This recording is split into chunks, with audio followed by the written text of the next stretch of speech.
Hallo, ich bin Lina und ich bin dein Guide durch den Social Hub.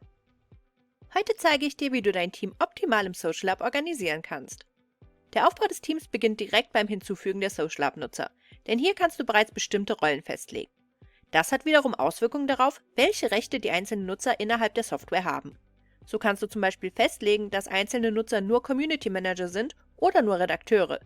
Welche Zugriffsrechte die einzelnen Rollen genau haben, findest du in unserer praktischen Übersicht.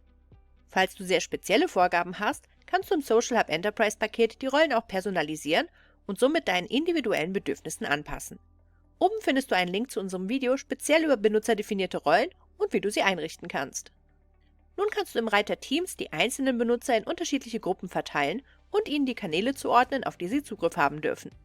Das ist besonders praktisch, wenn zum Beispiel internationale Teams im Social Hub zusammenarbeiten oder auch für Agenturen, bei denen verschiedene Mitarbeiter unterschiedliche Kundenaccounts betreuen. Natürlich kannst du die Teams jederzeit wieder anpassen, falls Kanäle oder Nutzer dazukommen oder wegfallen. Übrigens, auch Features wie Inbox-Kategorien können teamspezifisch verteilt werden, sodass jeder nur Zugriff auf die Informationen hat, die wirklich relevant sind. Und damit hast du schon die Grundlage für die Teams gelegt. Jetzt geht es darum, die kollaborativen Features im Social Hub in deine Workflows zu integrieren. Im Content Planner gibt es extra den Reiter Zusammenarbeit. Hier kannst du spezifisch Feedback hinterlassen und auch andere Teammitglieder taggen, damit sie wissen, dass sie angesprochen wurden. Zusätzlich kannst du die einzelnen Beiträge natürlich auch verschiedenen Teammitgliedern zuweisen. Wenn in deinem Team mehrere Mitglieder zusammen an der Content-Erstellung arbeiten, ist unser Feature Post-Version History bestimmt interessant.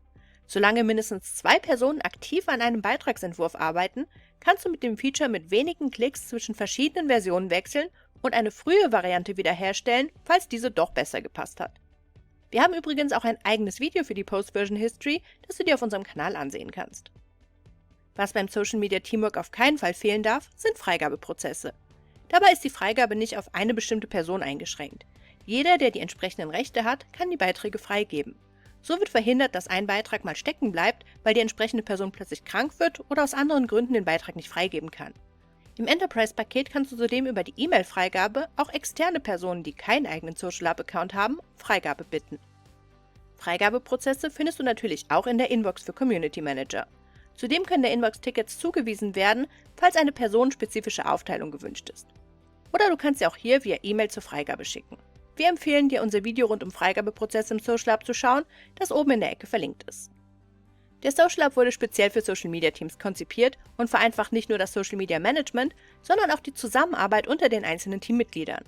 Durch Rollenverteilung hat jeder seine Bereiche und durch kollaborative Features können Absprachen, Freigaben, Korrekturen und Zuständigkeiten super easy umgesetzt und nachvollzogen werden. Wenn du noch Fragen zu Teams im Social Hub hast, melde dich gerne bei uns.